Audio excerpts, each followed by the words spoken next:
Welcome back to my channel research world. তো আজকে আমাদের এখানে শীতলা পূজা। আজকে আমি তোমাদের সাথে আমাদের পাড়ার শীতলা পুজোর ব্লগটা শেয়ার করছি। আর এখন আমি যাচ্ছি ডালা দিতে। তো চলো দেখে নিই আমরা ডালায় কী কী দিয়েছি।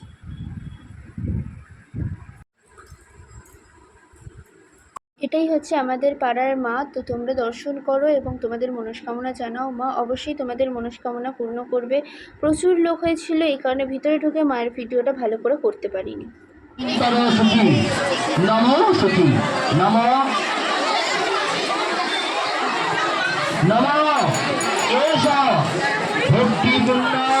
পুষ্পাঞ্জলি পুষ্পান শীতলায় নমঃ নমঃ শীতলতাম।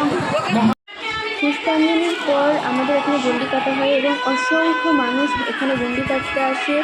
এবং পরে এটা আমি প্রথমবার তুলেছি, যখন প্রথম গন্ডি কাটা স্টার্ট হয়েছিল তখন তুলে নিয়েছি, কারণ পরে এত ভিড় হয়ে যায় যে গন্ডি কাটা ভিডিও করা সম্ভব হয় না। তো সেই কারণে আমি প্রথমবারে তুলে নিয়েছি এবং দ্বিতীয় এবং তৃতীয়বারে যখন গন্ডি কাটা হয় তখন ভিডিও করার মতো কোনো জায়গাই ছিল না।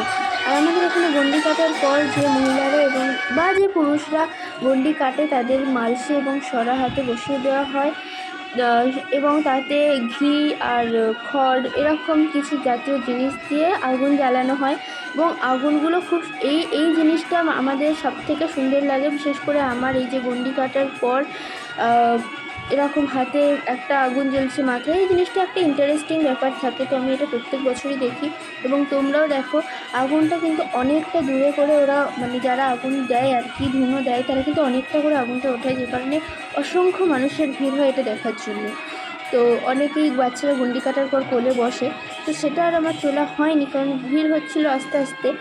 আর তোমরা কিন্তু অনেকেই আমার ভিডিওটা দেখো, লাইক করো না, সাবস্ক্রাইব করো না, এরকম কেন করো? তোমাদের একটা লাইক, একটা সাবস্ক্রাইব আমাকে আরও অন্যান্য ভিডিও বানাতে মোটিভেট করো। তো তোমরা প্লিজ আমাকে সাপোর্ট করো, তোমরা প্লিজ আমার চ্যানেলটাকে লাইক করো, সাবস্ক্রাইব করো, শেয়ার করো, তবে না আমি আরও অন্যান্য ভিডিও আনবো। তো তোমরা দেখতেই পাচ্ছ আগুনটা ওরা কত সুন্দর করে তুলছে উপরে। তো এরকমভাবেই প্রত্যেকটা মহিলা বা পুরুষের সঙ্গে এরকম করা হয়। তো এটা খুব ইন্টারেস্টিং থাকে আমাদের জন্য এবং সবাই এটা যারা দেখে তারাও তো দেখে এবং যারা কোনোদিনও দেখেনি তারাও এটা দেখতে আসে। গন্ডি কাটা হচ্ছে আমাদের এখানে সবথেকে ইন্টারেস্টিং পার্ট এবং তোমরা দেখতে থাকো। আশা করছি তোমাদের ভিডিওটা ভালো লাগছে। তো তোমরা দেখতে থাকো আমার এই ভিডিওটা লাস্ট অবধি।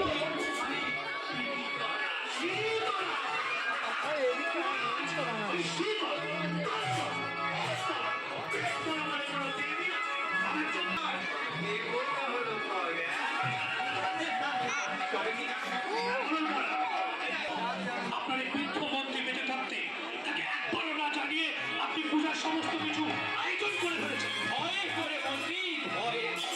তাহলে বুঝি এখন উপায় উপায় একটা আছে মহারাজ। কি উপায় আছে? আপনি আপনি ভয় করে যে সমস্ত পূজার সম্পাদীর আয়োজন করেছেন সেই সব নির্বিবাদে ওই ব্রাহ্মণের মন্ত্রে অর্পণ করবেন।